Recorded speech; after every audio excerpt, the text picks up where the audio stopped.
Bom, Então, então, bem-vindos a todos e muito obrigado aos organizadores deste colóquio, pelo convite de falar sobre o sistema filosófico de Alain Badiou, que eu queria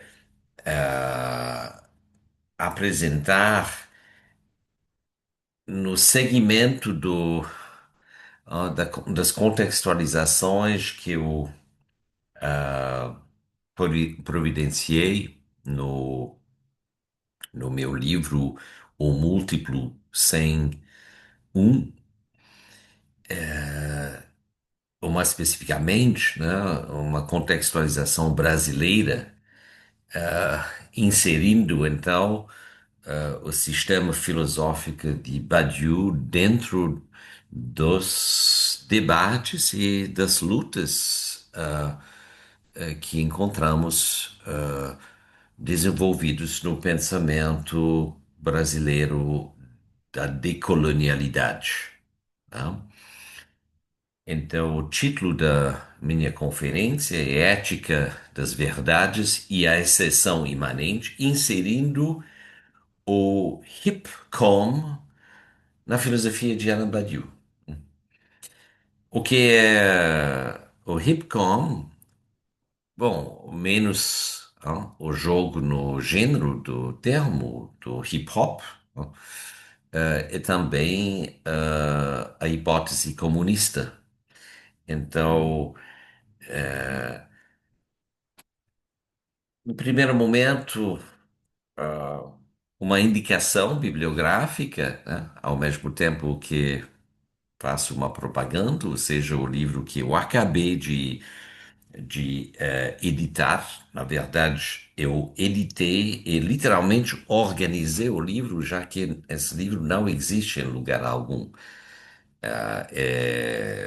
Então, sua publicação é única aqui no Brasil. São os textos sobre ontologia, matemática e sistema, publicados entre 2003 e 2019, então, abarcando os três períodos do pensamento de Badiou, tal como da articulação do sistema, quero dizer, tal como o veremos. Então, o livro se chama Validações, é um e-book financiado pela CAPES, então sua consulta é gratuito e dá para baixar o livro a partir da editora Fundação Fênix. Nesse livro, eu já tento chamar a atenção ao contexto afro-brasileiro da interseccionalidade. Não? Eu usei na capa uma obra de Tiago Gualberto, Lembrança de Inhotim, não? Que faz parte da exposição do mesmo nome, que foi organizado em Iguarapé, em Minas Gerais, em setembro, 11 de setembro de 2016, na Casa da Cultura, para corresponder aos 10 anos da criação do Museu Inhautim, em Brumadinho. Né? Então, Inhautim faz parte do título, lembrança do Inhotim, do Senhor Tim, em Inhautim. Eu não quero comentar mais, no entanto, esse livro, tal como a discussão acerca do sistema filosófico do Badiou, e isso gostaria também de expressar, ou de enviar, pelo menos, em direção ao mundo anglo-americano, do qual estamos vendo uma certa interesse vindo de círculos de estudos e de pensamento e de filosofia, particularmente, afrodescendentes dos Department of African American Studies, Cornel West, por exemplo, que convidou Badiou a falar. Mas existem, ou existe a necessidade de estabelecer apontamentos, esclarecimentos, problematizações, agravações, empurrar não tanto o sistema filosófico, né, de Alain Badiou, quanto a leitura que Badiou fez do procedimento das verdades nas condições. Né?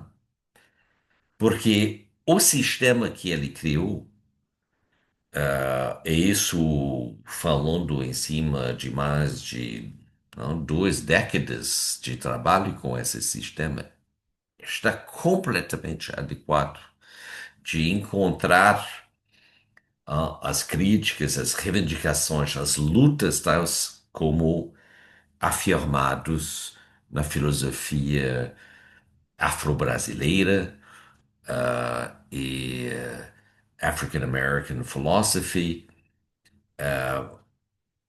mas precisamos também aprender de que se trata desse sistema e por que a hipótese comunista, o HIPCOM, é tão central ao desenvolvimento desse sistema.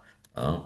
Em qual sentido, então, esse sistema seria realmente radical e como? E continuando com algumas perguntas lançadas a estimular, na esperança de estimular nesse interesse, será que essa questão se estende, pode se estender, ou deve se estender à sua ética, à sua epistemologia e à sua ontologia, porque esse sistema inclui todas essas. É um sistema que abarca as grandes conquistas, grandes descobrimentos realizados no campo da filosofia e também no campo dos procedimentos da verdade, que são os campos das práticas, ah, algumas das quais são científicas, outras são existenciais, outras são organizadoras. É isso que gostaria de percorrer com vocês, porque por mais que seja logicamente fundamentado e racionalmente apresentado, esse sistema só existe por meio das condições. Né? E uma das questões fundamentais, então, de Alain Badiou é como pensar a política hoje, ou seja, a política que não se delimita à ordem jurídica da política do Estado. Né? E se for, se esse sistema for radical, o que esta filosofia precisaria oferecer, né, em termos de uma condicionalidade? Então, bom, no contexto brasileiro, certamente precisa alcançar uma inclusão dialogada, organizada, com a experiência aterrorizado de viver nas favelas, nas comunidades. Então, deve responder às chamados de ordem do tipo parem de nos matar. Então, tem aqui toda uma série de organizações envolvidas. Aqui eu não vou discriminar em termos de organizações não governamentais ou organizações sociais, movimentos sociais. Estou mais interessado a focar, porque isso é mais relevante para a apresentação de filosofia de Badiou, estou mais interessado a me focar em movimentos. Porém, a noção de organização é uma palavra-chave no pensamento de Badiou e certamente os movimentos são representados por Black Lives Matter, vidas pretas importam, né? E a interseccionalidade, então, nos aponta a uma ideia de democracia brasileira, né? Uma crítica da ideia da democracia social brasileira, mas um questionamento de saber em qual sentido essa interseccionalidade funciona. Bom, sabemos que inclui questões de classe, inclui a questão da raça.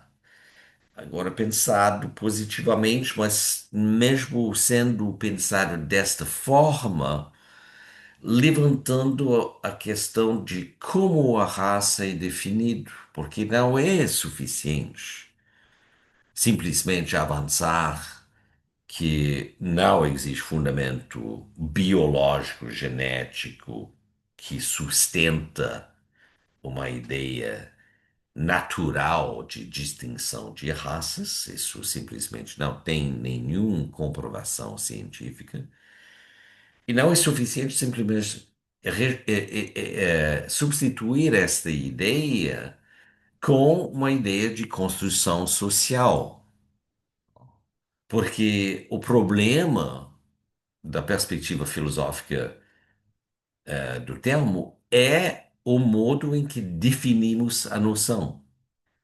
Simplesmente não cabe definir a raça por meios essencialistas, porque isso simplesmente reconduz, né, o que biologicamente os darwinistas sociais tentaram fazer no século XIX, não? Que a raça é algo que se verifica no âmbito pré-social,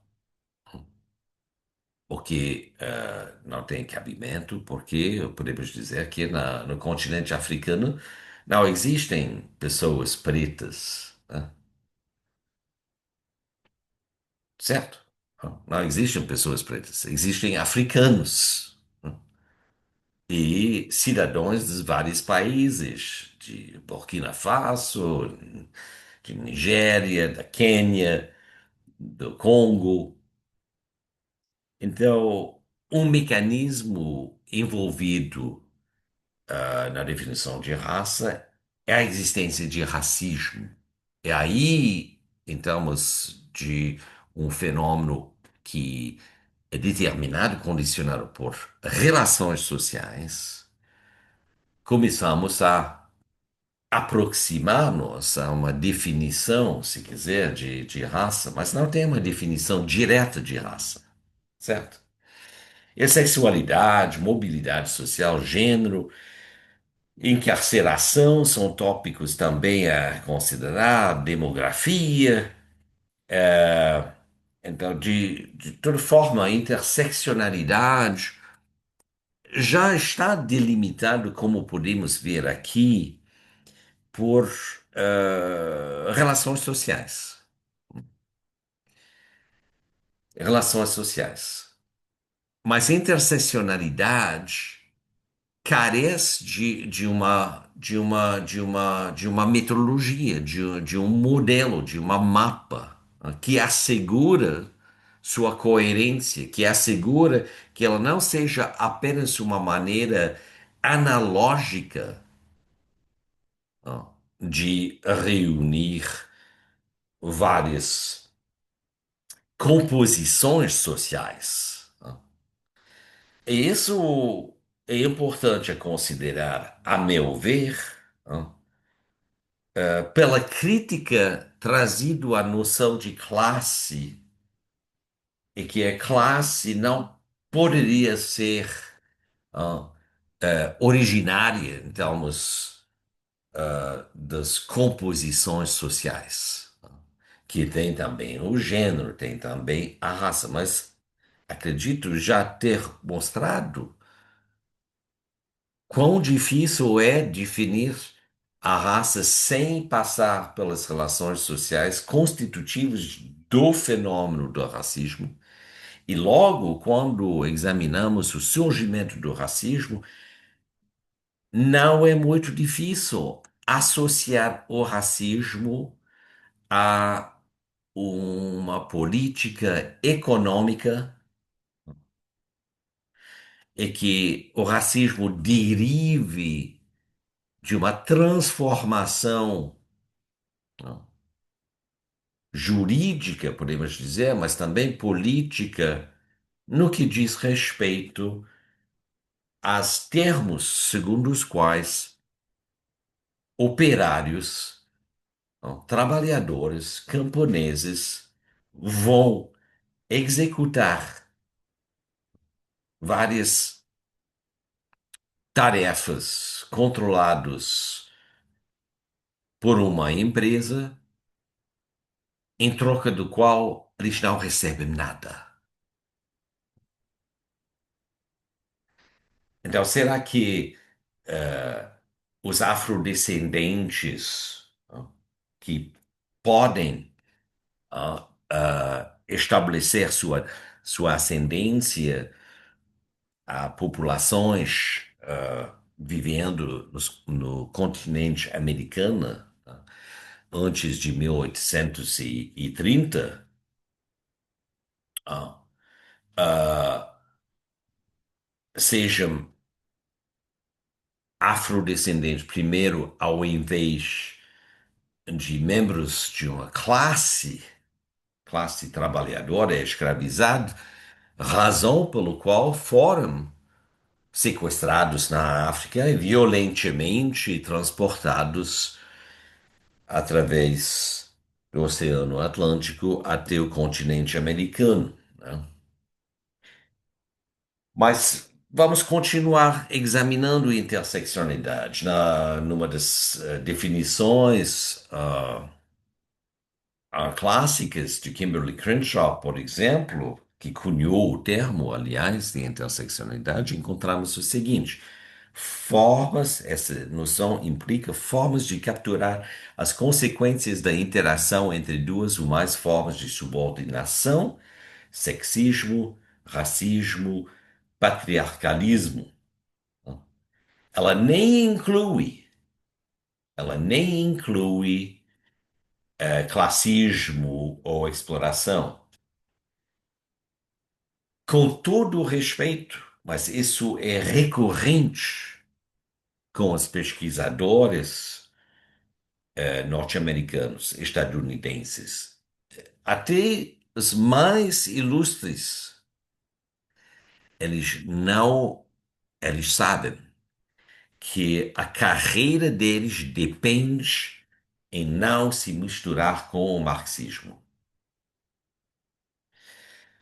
É possível criticar o capitalismo, ainda que, bom, isso não era o caso uns 20 anos atrás. A pronunciar a palavra capitalismo 20, 30 anos atrás, na América do Norte, era equivalente a se pronunciar comunista. Não se falava sobre capitalismo. Hoje é possível criticar o capitalismo a partir das relações sociais de gênero, de raça, bom, patriarcalismo, como estabelecer isso em relação ao sexismo. Bom, é possível, mas o que não está permitido é falar favoravelmente ou aplicar favoravelmente modelos oriundos do marxismo. Pode-se criticar o marxismo e mostrar conhecimento do marxismo, mas sempre pela negativa. Carla Tirene acrescenta, apto a me africanizar. Opto a me africanizar a retórica análoga a Lélia Gonçalves, usando a encruzilhada como o lugar multideterminado dos trânsitos de raça, classe, gênero, sexualidade, fluxos e sobreposições de acidentes identitários. Classe aparece, aquela Acotirene, que, então, brasileira. Não? Mas ser radical na política, não, passando pela interseccionalidade, não, nos obriga a alguma coisa. Não?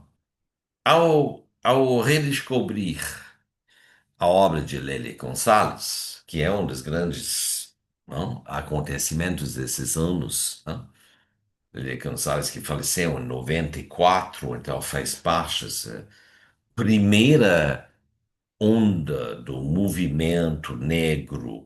N- Primeiro, talvez exagero, porque já estava começando com Abdias de Nascimento mais cedo, mas vamos dizer que a redemocratização, os anos da redemocratização coincidiram com uma organização fortíssima das comunidades afrodescendentes. E o que Lili Gonçalves nos falava? Bom, eu vou citar dois trechos dela.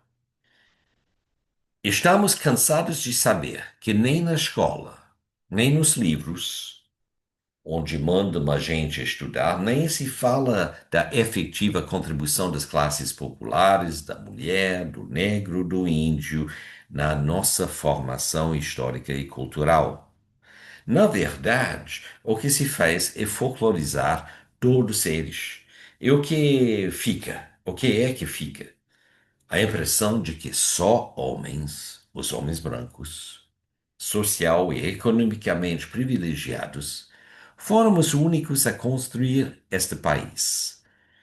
A essa mentira tripla dá-se o nome de sexismo, racismo e elitismo. Outra citação. As reivindicações nossas, ao reivindicarmos nossa diferença enquanto mulheres negras, enquanto americanas, sabemos bem o quanto trazemos em nossas marcas da exploração econômica e da subordinação racial e sexual. Por isso mesmo, trazemos conosco a marca da libertação de todos e de todas. Portanto, nossa lema deve ser organização já. Uma frase extraordinária. 1981. Quando se pensa que um pouco mais de 2 décadas atrás, na época em que eu cheguei no Brasil, tudo bem, eu não falava brasileiro, eu não conhecia muito a história do Brasil ainda, não? Mas era muito difícil encontrar figuras que representavam uma libertação negra no Brasil. Eu digo isso por conhecer e por ter feito uma quantidade de leituras dos movimentos na América do Norte e na França, e um pouco da Inglaterra também. Mas essa aqui, a questão da exploração econômica, da subordinação racial e sexual, são realmente equiparados, me parece. Não exige aqui uma separação, não exige um tipo de equilíbrio para saber se um é mais fundamental que o outro. É uma equiparação.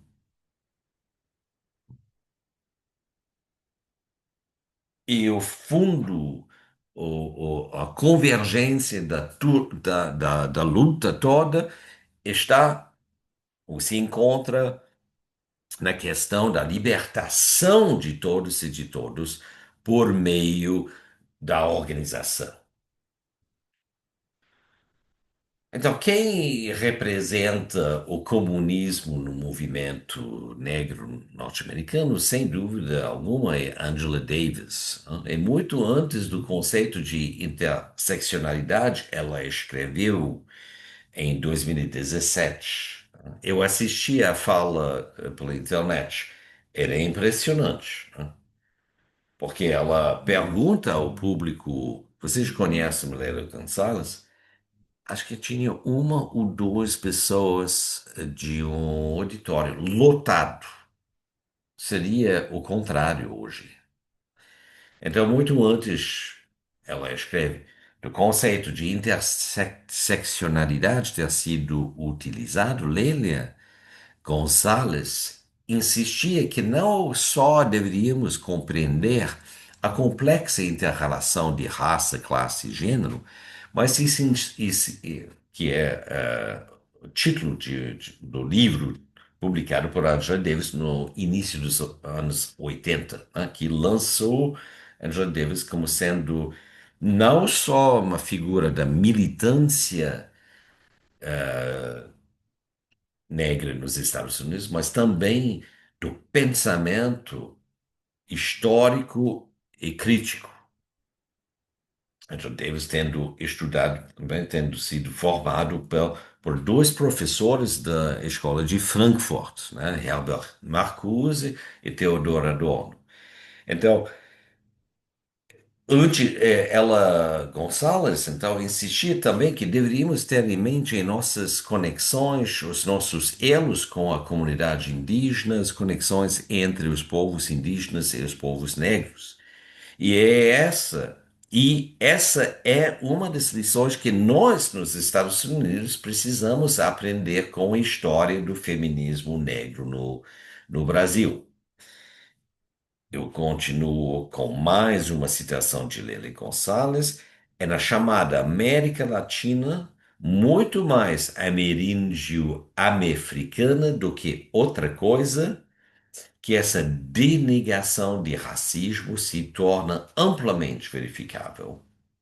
Como sistema de dominação muito bem estruturado, o racismo na região demonstra sua eficácia ao veicular noções como as de integração, democracia racial, mestiçagem.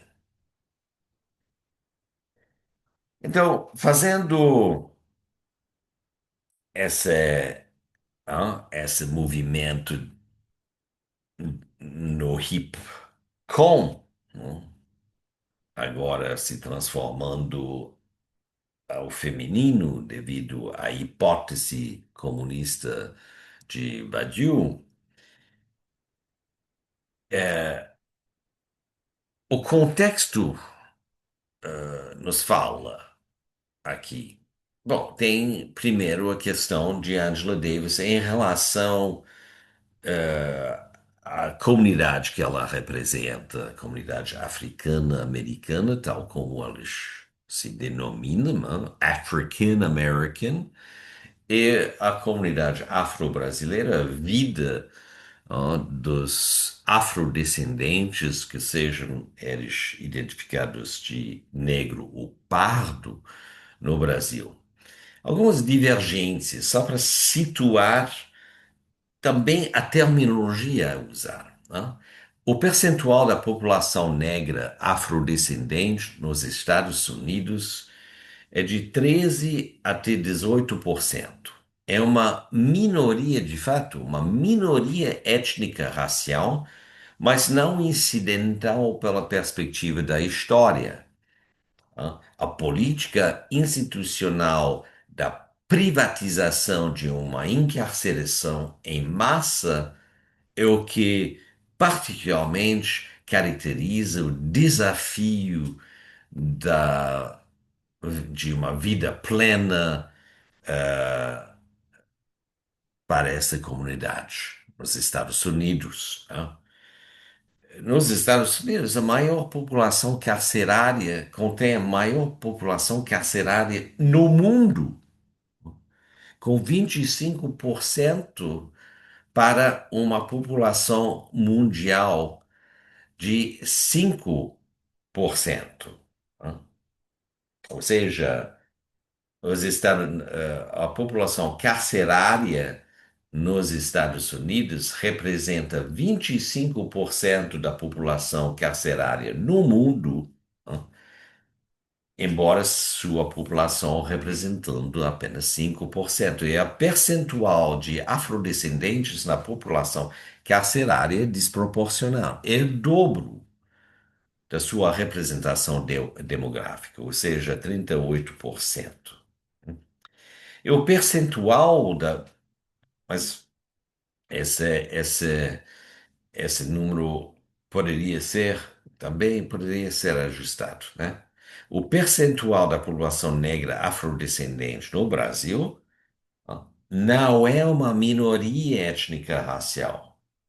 Então, isso exige que nossa terminologia também se ajuste, né? Exige também que os intelectuais afrodescendentes dos Estados Unidos saibam variar sua designação para lembrar também que até a segunda metade do século XX a população afrodescendente era majoritária, sim, em alguns estados do sul dos Estados Unidos. Alguns dos estados dos estados,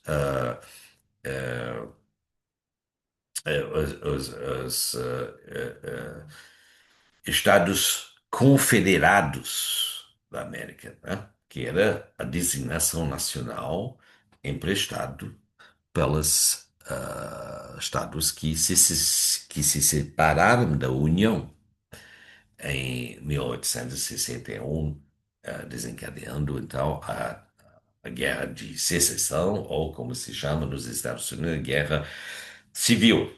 Ou seja, é a maioria étnica racial do país aqui. O Brasil tem a terceira população carcerária no mundo, mais de 800 mil pessoas na cadeia. E o percentual de afrodescendentes na população carcerária é de 61,7%. Né? Também, não, também é superior à representação demográfica. Então, a grande diferença é que os mortos violentos nos Estados Unidos em 2017 são, ou alcançam quase 20 mil, ou seja, 6 por 100 mil, sem contar suicídios por armas de fogo, que em 2017 foram 23 mil, dando um total aproximadamente de 40 mil mortos violentos nos Estados Unidos, conforme um estudo feito pela jornal The Guardian. Sim. Mas no Brasil, em 2017, registrou-se 64.357 mortos, ou seja, 29 até 32 por 100 mil. E desse total, homens negros são, por que tão alto? Porque a população brasileira também é inferior à população estadunidense, que é acima de 300 milhões, e no Brasil, acima de 200 milhões. Homens negros, então, são os 71% dos vítimas, sendo que no Rio, entre os 8 mil mortos por policiais, 75% são negros. De 2003 a 2013, mortos violentos em mulheres negras subiu 50%, apesar da Lei Maria da Penha. Esses dados são de Amnesty Internacional. Então, a diferença, a convergência, uma filosofia política deve incluir a população não branca no conceito, porque não vale, de outra forma, analisar a sociedade quando não se contempla esses indicadores, a não ser que se deseja contemplar uma sociedade parcial, uma sociedade ah, trancada, não? Então, por que a questão de classe? Não? E voltamos agora, bom, a pensar quem são essas pessoas na cadeia? Bom, evidentemente são trabalhadores. Não? É a classe trabalhador no sentido não essencialista que reúne simplesmente aqueles que precisam trabalhar, que não são herdeiros, né? Que precisam trabalhar para sobreviver. E mesmo trabalhando, muitas vezes não sobrevivem, ou não, pelo menos não sem se endividar de maneira que fica, no final das contas, empurrado na frente das gerações a vir.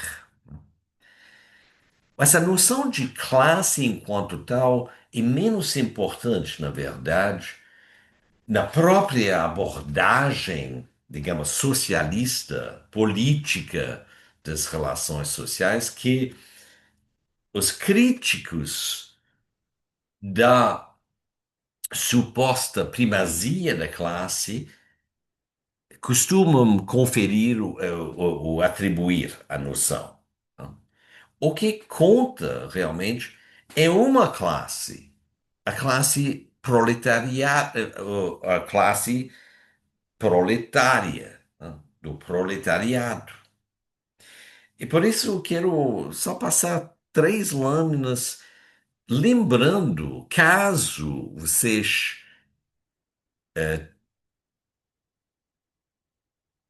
teriam esquecido, tivessem esquecido, né, ou caso vocês não tivessem lido o Manifesto Comunista e as definições, porque dependemos de definições da terminologia para verificar se a gente está se entendendo, né? Se estamos falando sobre a mesma coisa, né? Então vamos ver o que Marx e Engels falam sobre a ideia do proletariado, a classe operária ou a classe proletária.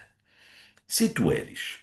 As condições de vida da velha sociedade. Eles estão escrevendo em 1848. Tá? Então, a velha sociedade é a sociedade monárquica, aristocrática, cujo sistema econômico é chamado feudalista, na base também de trabalho não pago, embora no sistema de servidão distinta na sua forma do sistema da escravatura, né, que perpassou todas as colônias das Américas e também da Polinésia. O proletariado é despossuído. Né?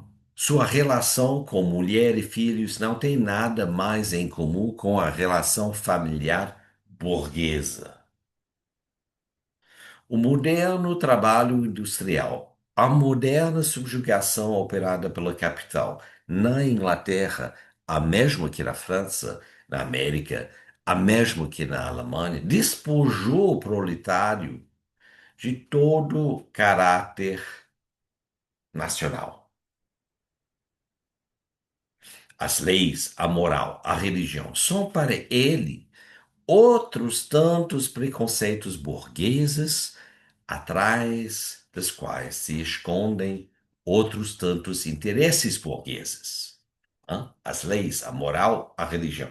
O que, 10 anos depois, Marx colocará numa categoria denominada superestrutura, e que a superestrutura seria resultado, hã, dos efeitos condicionantes provenientes da infraestrutura, ou seja, as relações materiais de produção que divide justamente o âmbito, o campo do trabalho entre aqueles que possuem propriedade privada e aqueles despojados de toda propriedade.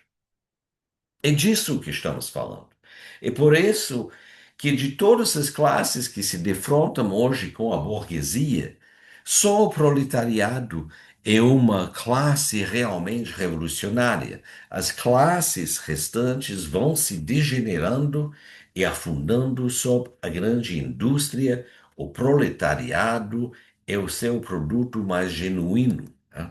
O que Marx e Engels fazem no Manifesto Comunista é mostrar como o proletariado está começando a tomar uma forma.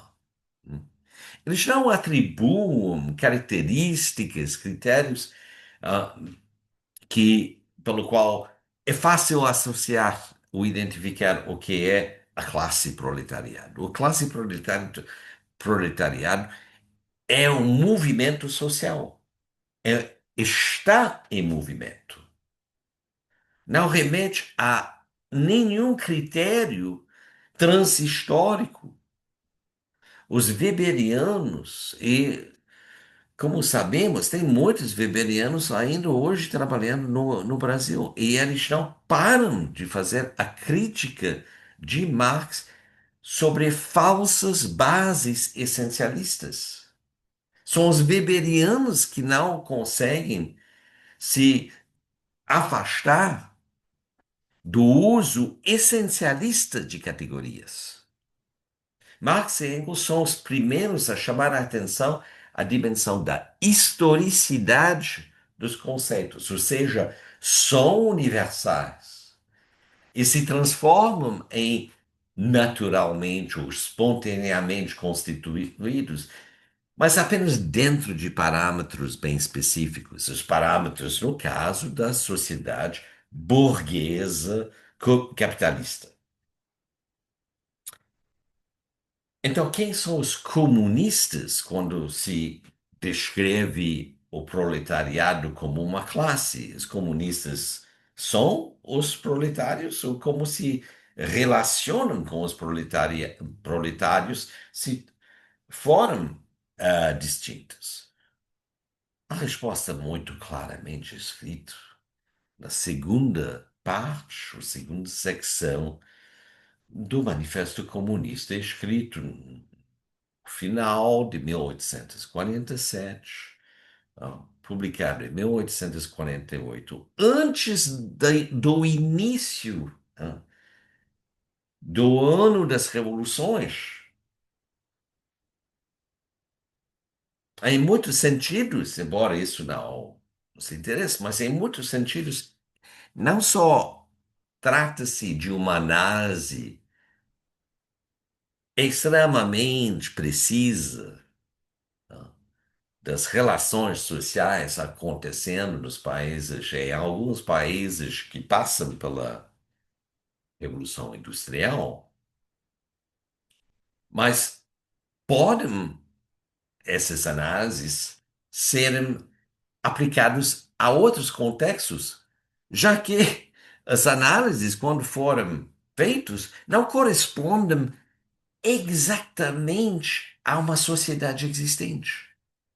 Marx e Engels estavam mapeando uma sociedade cuja configuração não estava ainda completamente concretizada e ainda menos na forma dialética que apontava, identificava um nexo negativo a partir do qual uma classe revolucionária estava em gestação.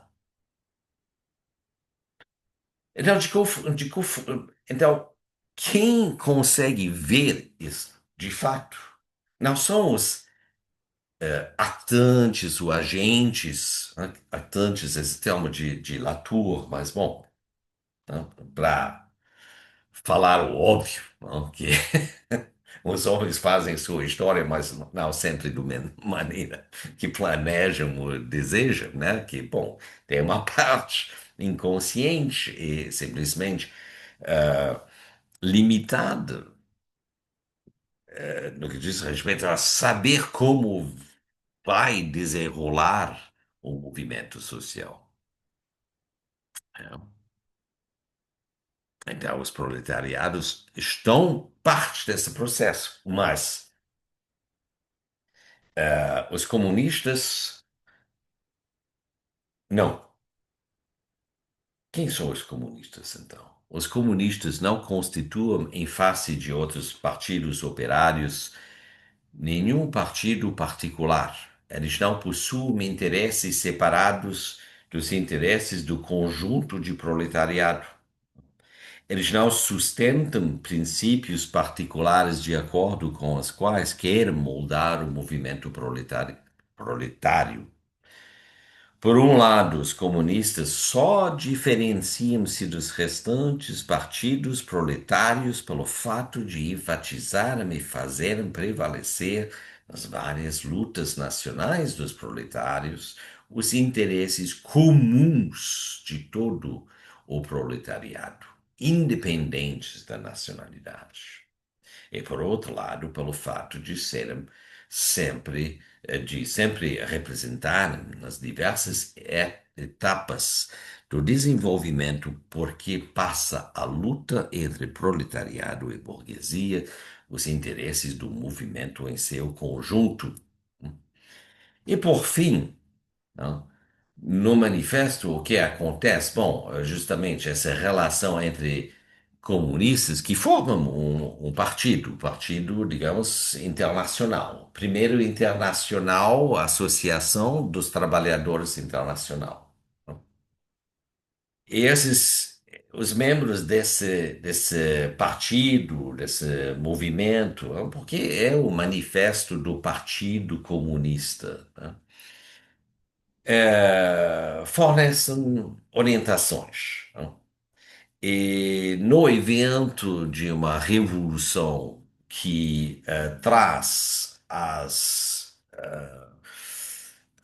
instâncias do governo, né, o proletariado, né, e para reforçar como sua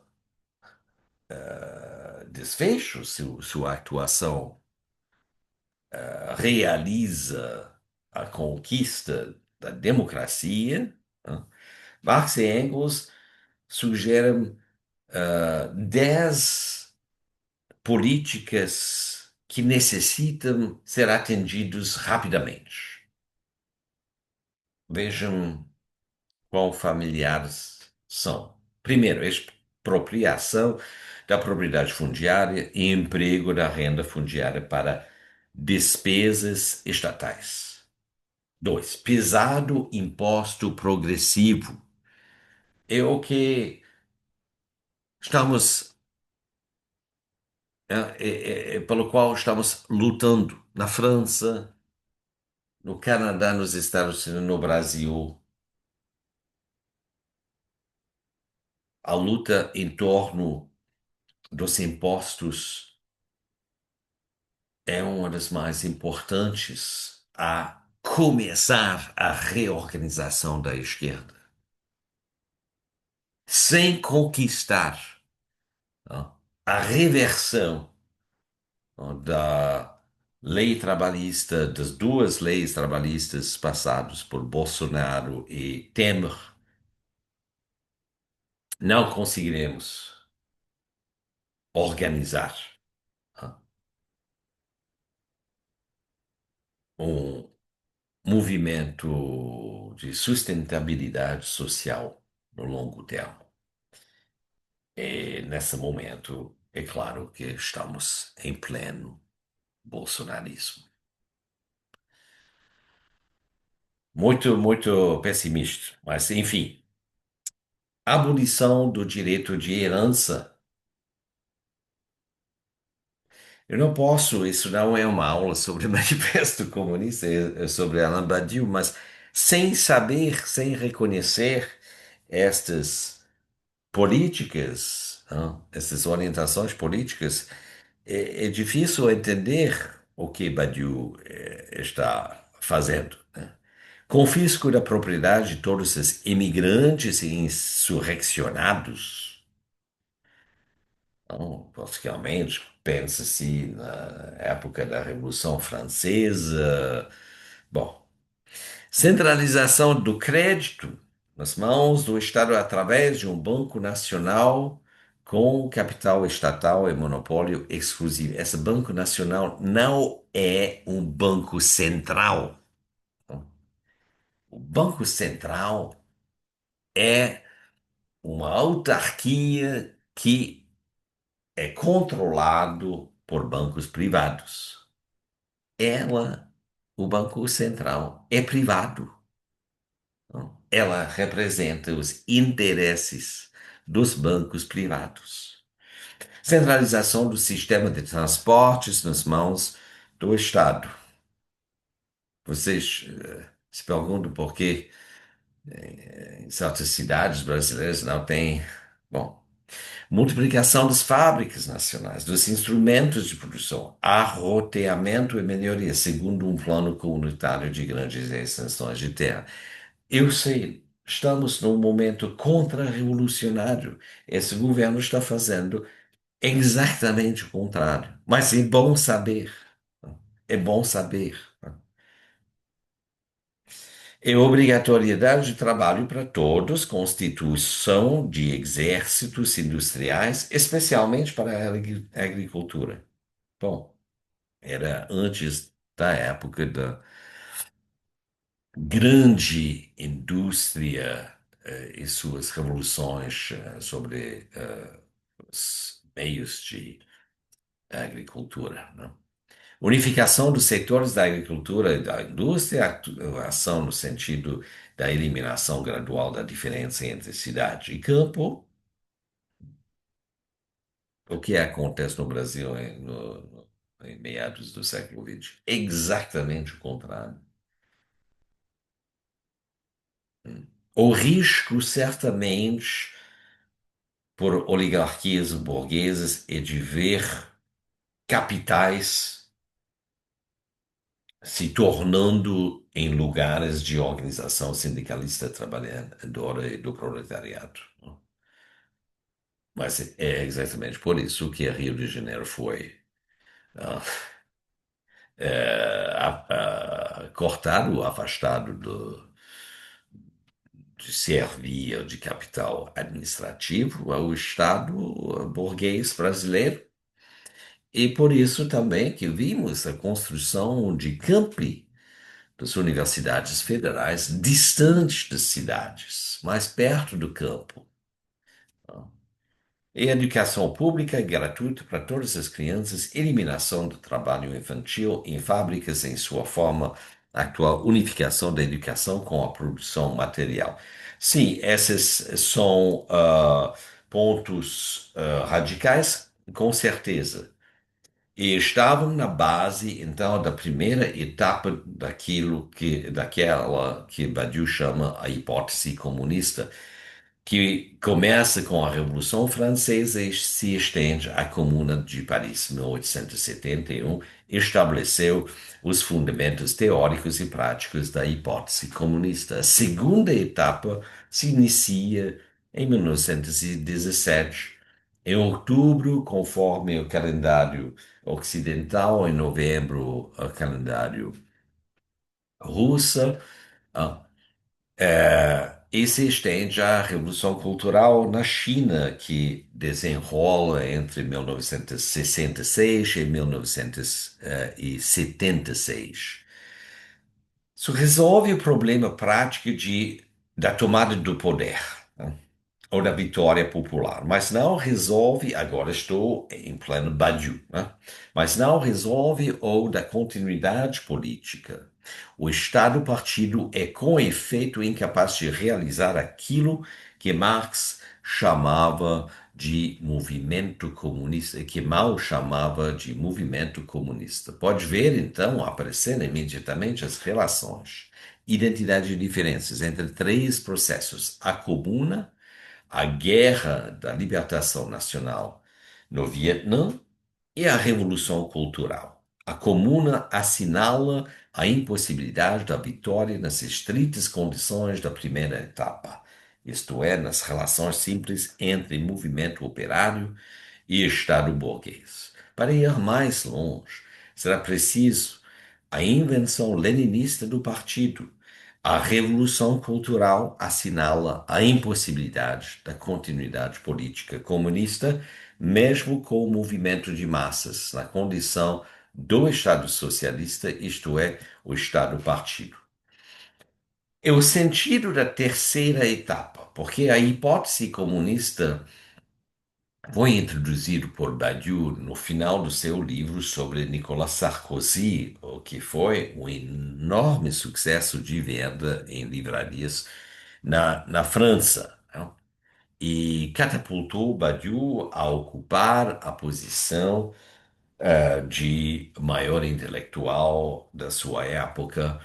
Isso acontecendo alguns anos depois do falecimento de Jacques Derrida, que ocupava essa posição depois do falecimento de Pierre Bourdieu, né, que ocupava essa posição depois do falecimento de Michel Foucault e antes de Jean-Paul Sartre. Então, temos aqui uma passagem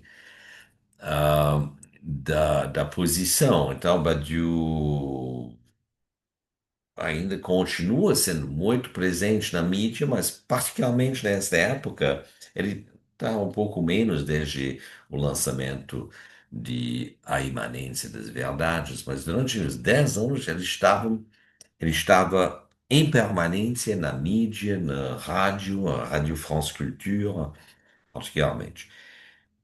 O sentido da terceira época, então, criar as condições dessa continuidade havia na direção de uma política sem partido, ainda que organizada e redutiva aos simples movimentos. Sim, é verdade que aqui Badiou está também incluindo na hipótese algumas das teses defendidas por Louis Althusser, que são menos conhecidos porque fazem parte de um período extremamente ativo da vida dele, mas que acabou tragicamente, como sabemos, né? A luta de libertação, de liberação do povo vietnamita, assim como a vitória dos comunistas chineses em 1949, pertence totalmente à segunda etapa. Ela confirma que, sob a direção do partido, a vitória é possível, seja sob a forma de insurreição, como na Rússia, seja segundo normas formalizadas por Mao da guerra popular prolongada. É evidente, desde então, que a dialética histórica leva a uma comparação, não entre a Revolução Cultural e a Guerra do Vietnã ou a Revolução Russa, mas entre a Revolução Cultural e a Comuna, porque nos dois casos nós tivemos a experiência histórica do esgotamento dos recursos intelectuais de uma etapa da hipótese comunista. Isso, afinal, que fez com que esses dois episódios sejam mais locais, menos evidentemente universalizáveis que os outros dois.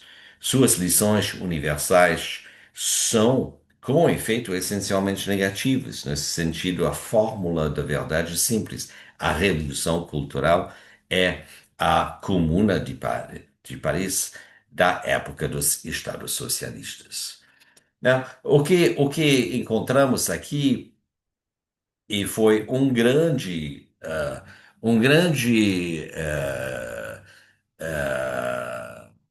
sucesso a decisão de incluir a hipótese comunista dentro do livro sobre Sarkozy, porque ele é quase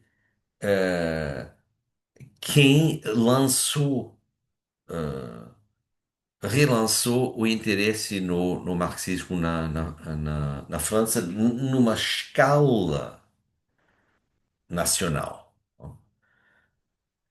Então existe uma descontinuidade histórica aqui. E ele aplica, a epistemologia histórica francesa para analisar então esse objeto, sempre trazendo também é, o fim do último período, a abertura no novo período. Se identifica também na existência da filosofia, ou seja, a filosofia depende da existência compossível de um conjunto de discursos que são as condições, né? Então, eu passo, então, dessa descontinuidade, tal como apresentado na hipótese comunista, agora a constituição do sistema, né? Porque a descontinuidade existe em toda parte do sistema, né? Tem uma regularidade, estruturas formais que aparecem na sociedade como na natureza. Isso pode ser verificado no esquema Gama, na ideia comunista, não contínua, né? E também o que encontramos no pensamento nesse sistema de Badiou são as verdades intrínsecas, imanentes.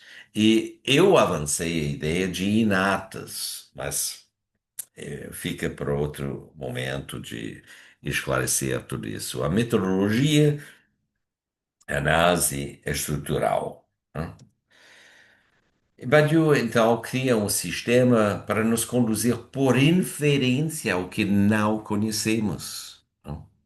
Então, a tese fundamental que demonstra esse movimento e que lhe dá segurança também a ver a história do comunismo como se articulando em termos de periodizações quase epistemes, né?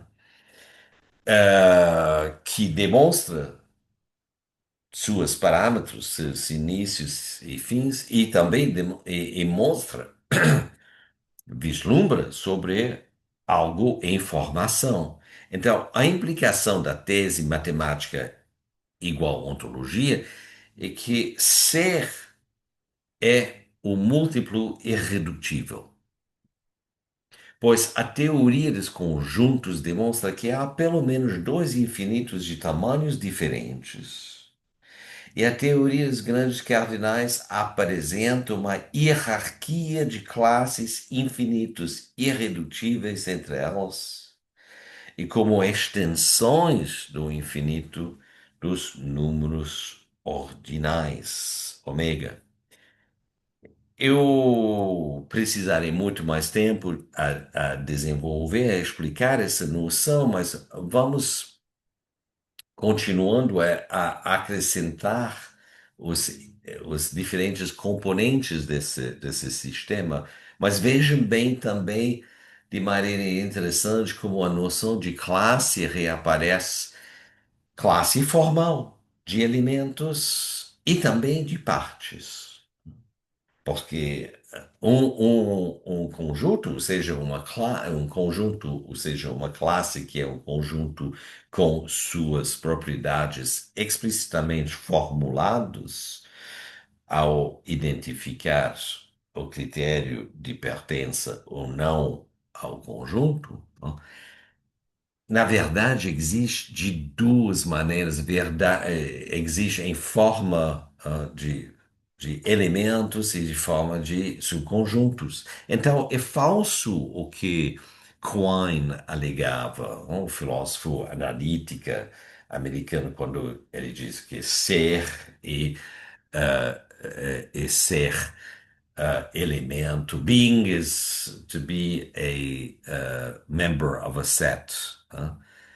Sendo, é ser um elemento de um conjunto. Não.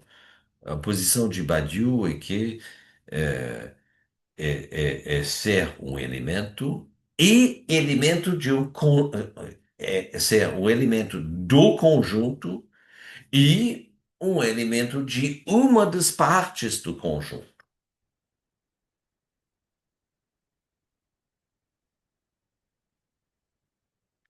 Então, no universo conjuntístico, apresenta-se um infinito múltiplo e consistente, bem ordenado. Badiou ocupa a perspectiva teórica realista, segundo o qual este universo é composto também por múltiplos inconsistentes. Esses não são conjuntos, né? É apenas, então, não é o caso que tudo seja conjunto, né? Tens múltiplos que compõem ou povoam o universo de maneira especulativa, não conseguimos pensá-los. Se quiser usar esse termo dos deleuzianos, caosmos, por que não? É apenas um infinito consistente que estrutura uma teoria de sujeito genérico, uma regularidade ontológica cuja necessidade é demonstrada pela matemática. E nessa perspectiva, verifica-se rupturas, acontecimentos, né? E verifica-se também o surgimento de algo subsequente a um acontecimento, um sujeito contingencial e incondicional, nem a priori, nem a posteriori, que Badiou denomina excessão imanente. Eis a relação entre o ser e o acontecimento. Esse termo de exceção imanente é uma outra maneira de formular o acontecimento, né? Na verdade, funciona como definição de acontecimento, né? E podemos ver que o acontecimento não está estruturalmente incluído, ah, em qualquer crescimento, digamos, emergência de que proporciona, né? Porém, as verdades são. Então, um acontecimento coloca em movimento, para falar muito abstratamente, né, a transformação de múltiplos em verdades. E como essa transformação se verifica a partir dos recursos da lógica dedutiva, né, aplicado a examinar os diferentes modos de formação pelo qual os conjuntos são formados. É claro, a noção de exceção imanente, a noção de acontecimento, não fazem parte da teoria dos conjuntos. É exatamente o limite mínimo, a delimitação entre a ontologia, tal como Badiou a entende, e a análise filosófica dessa configuração, que é uma análise metamatemática, de verificar como isso explica as relações formadas pela circulação das verdades. Aqui no livro Para uma Teoria do Sujeito, publicado em uma série de conferências proferidas no Brasil nos anos 90, ah, reencontramos o Schema Gaman, que é o trajeto de uma verdade. É um schema, digamos que, com o qual eu tenho algumas resistências, porque não tem nenhuma linha direta que vai entre acontecimento e sujeito. Podemos admitir que acontecimento é anterior ao sujeito, mas o acontecimento não é nada, é literalmente nada, sem que haja uma reação numa comunidade de, digamos, animais humanos, que são representados por Badiou como se fosse no estado natural das teorias de contrato social, né? É a partir do momento em que alguns, ou pelo menos um, afirma, mesmo que deicamente, que algo aconteceu, há algo, este é este é algo inusitado, novo. É a partir daí que o sujeito, digamos, em termos pós-humanos, toma certa forma. Mas esse sujeito vai se estabelecendo a partir da sequência de enunciados pronunciados em torno daquilo que foi designado como acontecimento. E são as, a- é o acúmulo, a acumulação desses enunciados que começam a estabelecer um espaço, um sítio, denominado por Badiou de sítio do acontecimento, sítio acontecimental. Tudo isso no livro Lettres et l'événement, publicado em francês em 88, apoiado por um livro explicativo chamado Manifesto pela Filosofia, publicado em 89, né? E cuja tradução, embora repleto de erros, infelizmente, foi feito com certa velocidade e permitiu ao público brasileiro de conhecer, pelo menos, esse livro, que é, sem dúvida alguma, um das obras-primas da produção filosófica francesa, produção filosófica internacional, da segunda metade do século XIX, XIX e XX.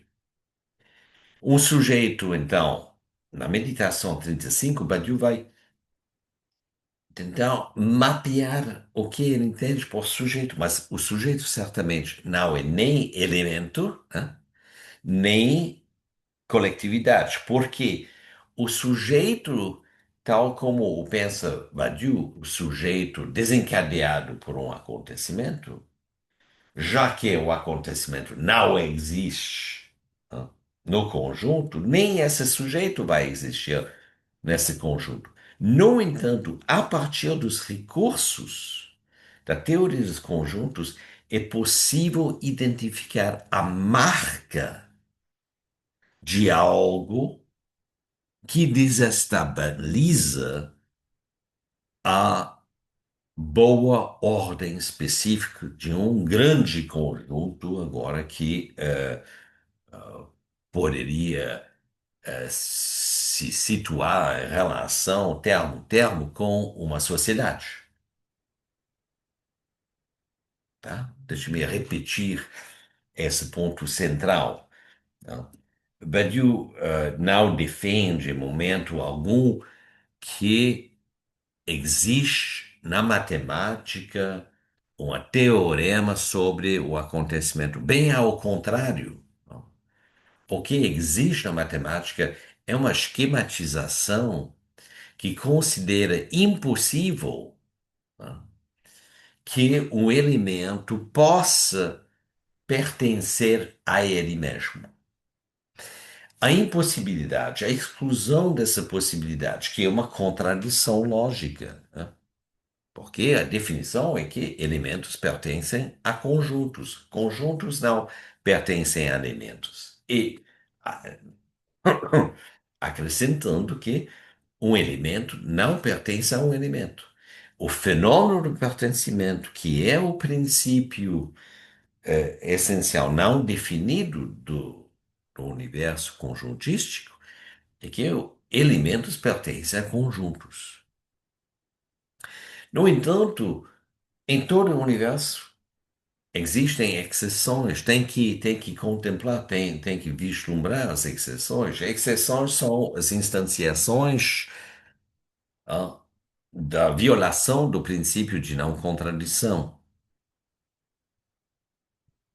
Então, já que o acontecimento não pertence a um conjunto, o sujeito desencadeado por um acontecimento também não pertence. No entanto, o acontecimento aparece como marca, uma marca sem nenhum critério, sem nenhuma propriedade.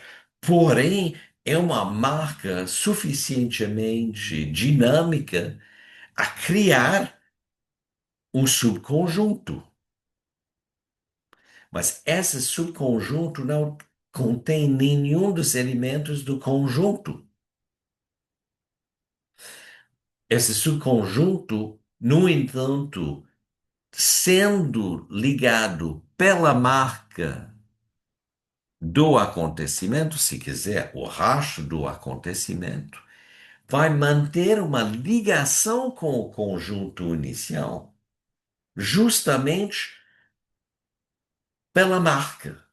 É a marca indicativa de algo cuja propriedade não consegue ser identificado, mas a marca continua sendo identificada. Então, a marca é o que compõe o subconjunto que se constrói em cima de estabelecer quais são os critérios que poderíamos atribuir à marca. Por isso, o sujeito genérico é definido como um subconjunto sem elementos, mas com subconjuntos, com partes. Recapitulando, a partir da materialidade da questão, então, temos uma teoria do sujeito aqui. E isso pode ser inserido na história da filosofia. O sujeito não é uma substância, né? Não é um ponto vazio também, é uma marca, né? Um sujeito é um conjunto, né? O sujeito não é um ponto de organização do sentido da experiência. Não, estamos num nível subtraído do sentido, né? Subtraído da experiência. É um nível derivado a partir daquilo que existe em comum entre as condições onde circulam as verdades, é o único lugar onde circulam as verdades, a partir do momento em que existe ou surge a emergência de algo incalculado, inusitado, imprevisto, ah, novo, porém que foge também à identificação. Então, o sujeito não é o invariante de uma apresentação, e bem uma variante, porém não se representa, e se apresenta. Então, é uma variante daquilo que só se apresenta sem representação.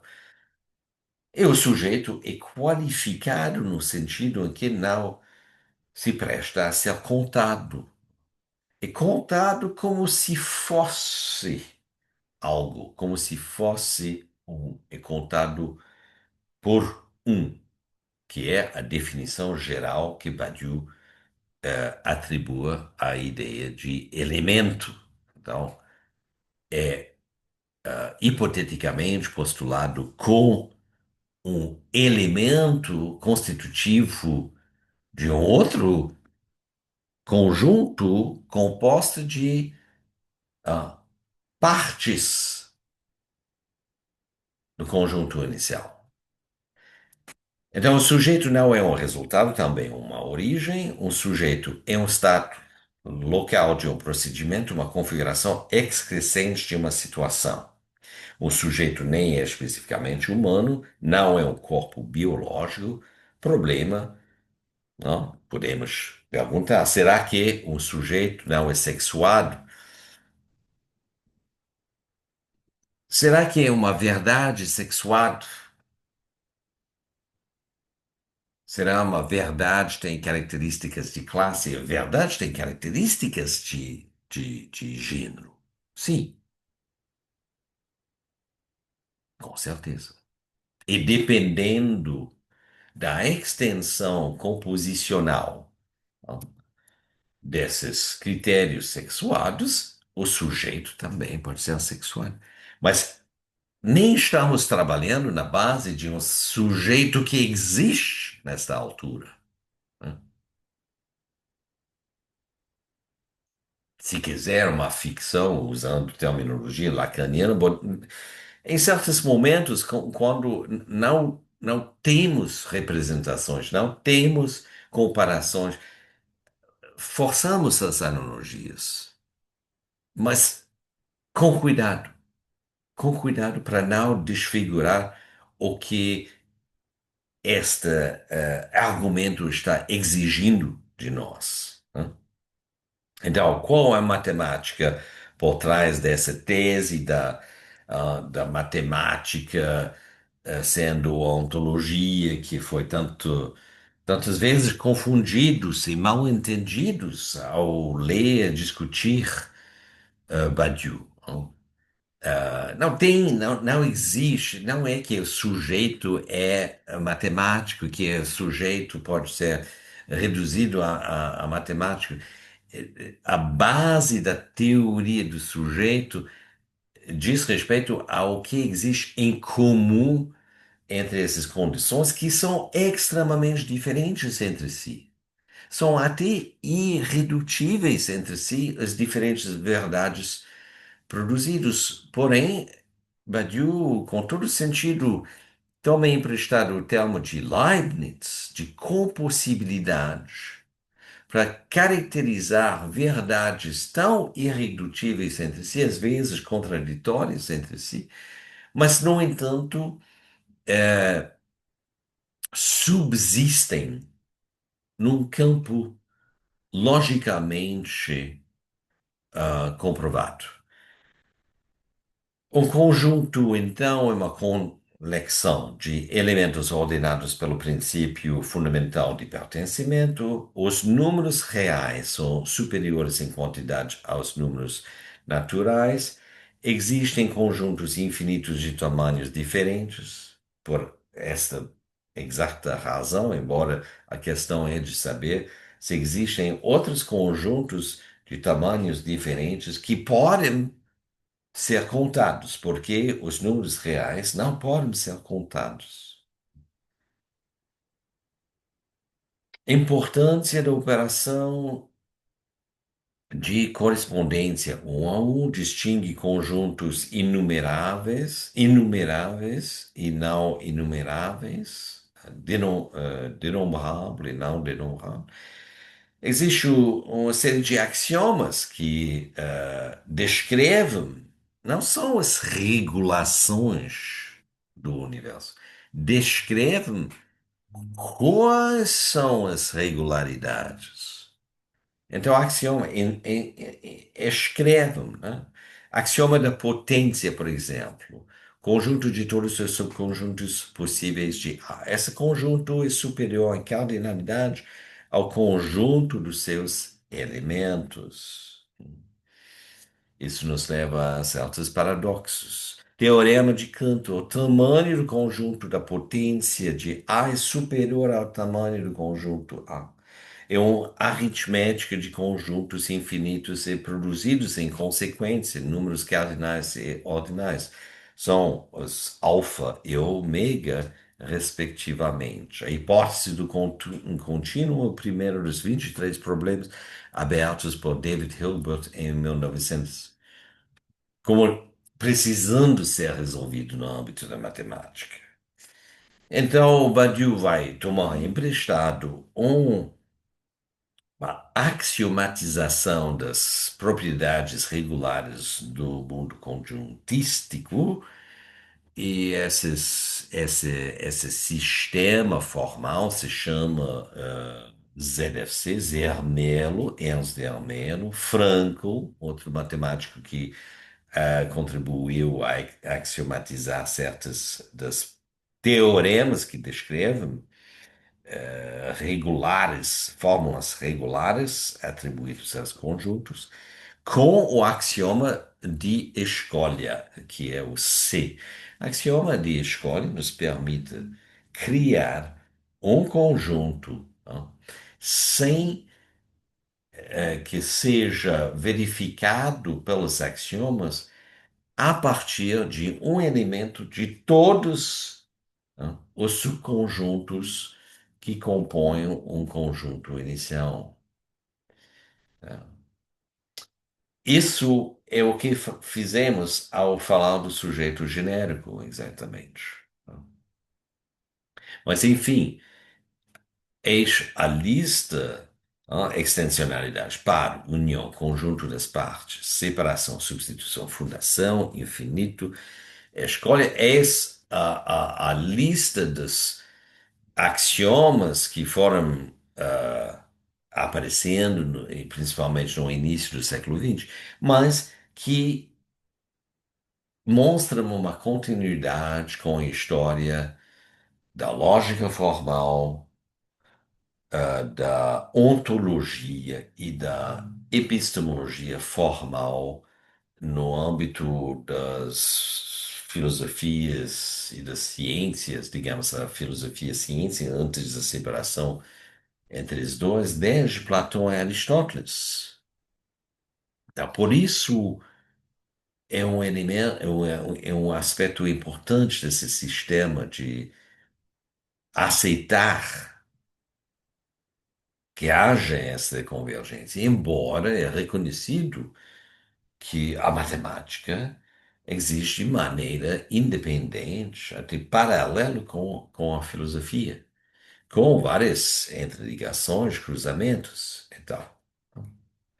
E não estamos aqui falando necessariamente de uma matemática de altíssimo nível.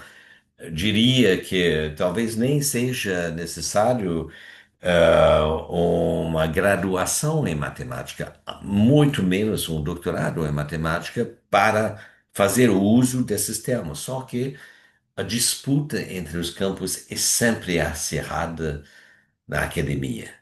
Então, os matemáticos não querem que os filósofos façam uso dos seus operações. Porém, eles se sentem totalmente legitimados a usar qualquer que seja da filosofia. Bom, quando pessoas são histéricas, né, tem que chamar o Dr. Lacan, né? Mas, enfim, Badiou, como o Dr. Lacan, né? ah, costuma trabalhar na base de diagramas, de gráficos, e eu não tenho tempo nesse momento aqui para explicar tudo. Já fiz uma conferência extremamente longa. Quero simplesmente dizer que a diferença entre o seria acontecimento um e 2, infelizmente ainda não temos a tradução de Logique des Mondes, que é o seria acontecimento 2, e enfatizo o uso de acontecimento e não evento, tá? Acontecimento é a tradução de événement, mas se vocês insistem em usar evento para traduzir événement, tem que apontar na nota de rodapé, numa explicação do tradutor, as razões pelas quais vocês têm preferência.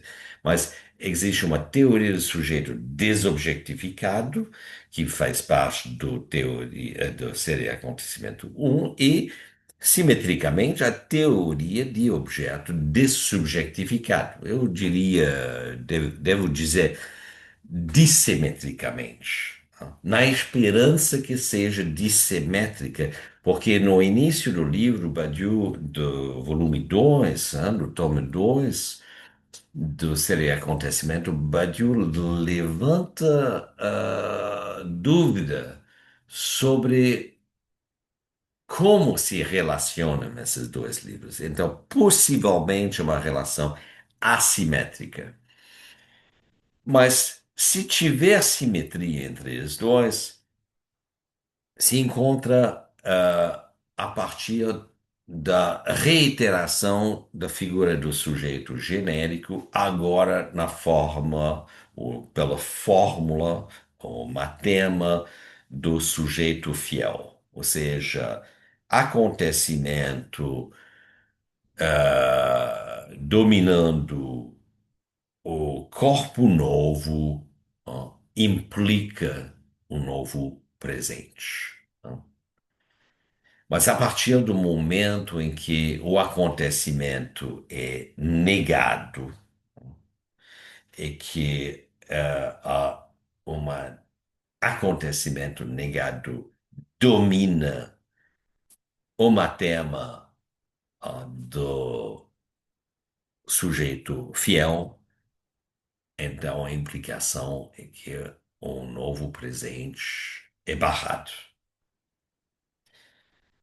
E a terceira figura, sujeito obscura, mantém a figura da continuidade substancial, da substância suprema, né, como implicando uma implicação baseada sobre a negação do acontecimento e a negação da possibilidade que haja um corpo novo em decorrência do acontecimento, porque tal como o sujeito novo decorre do acontecimento, nas condições distintas,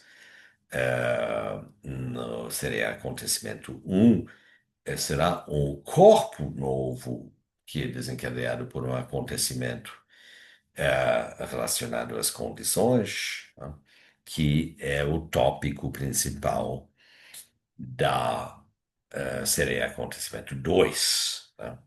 E isso então domina o, o chance, a possibilidade, subordena, mas que haja um presente novo. E Logique de Monde vai examinar os diferentes atributos que caracterizam o corpo novo, o sujeito novo, em cada uma das condições, atribuindo afetos, o nome do presente, né? Ah, ah, o denigramento, é a ocultação, é a ressurreição. Isso precisaria, então, de uma aula inteira para discutir, mas onde estamos, então, com a teoria do sujeito? O que é a imagem da subjetividade hegemônica ocidental que permanece depois dessa dupla revolução promovido por Badiou? Na sua dimensão, podemos dizer, funcional, a linguagem continua se manifestando como tendo uma função comunicativa, os tópicos freudianos permanecem com a lei fálica, função da representação, o eu como dispositivo sintomal defensivo, a psicologia intencional, imaginário imagístico, sistema homeostático, o afeto do conatus, a cena, teatro cartesiano, o cérebro pensando, a normatividade e a normalização fazem parte da configuração hegemônica, né? Mas a teoria pretende romper com isso, mostrando que a noção mesmo de um ser, né, uma ideia do ser subordinada à ideia do acontecimento, invertindo então a relação entre ser e acontecimento, confirma, pelo menos, que a transformação radical, propiciado pela exceção imanente, a criar uma singularidade maximal, está escrito tanto na ontologia quanto da fenomenologia, e nada existe antinatural, ó, antiético, numa teoria radicalmente lógica de revoluções. Então, onde poderia se encontrar a interseccionalidade e a teoria do sujeito genérico? Sem dúvida, na superação da subordinação e da produção do sofrimento, ou seja, na exceção imanente.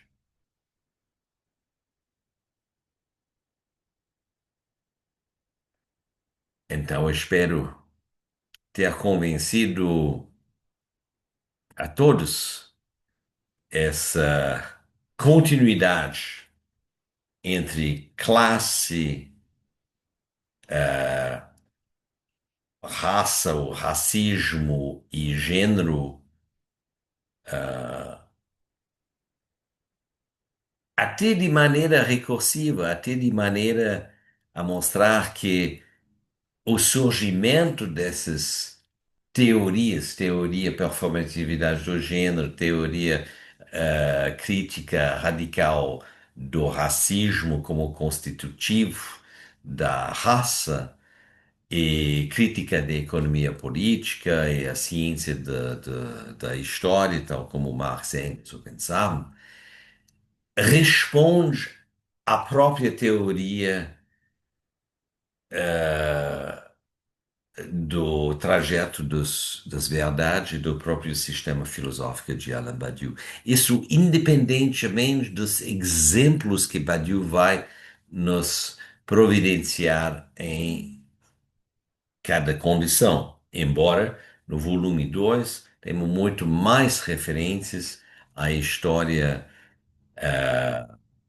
das resistências ao colonialismo que passa pela escravatura continental americana e do neocolonialismo africano. Muito obrigado, pela atenção, agradeço novamente pelo convite e fico à disposição para escutar, discutir e responder as perguntas. Muito obrigado.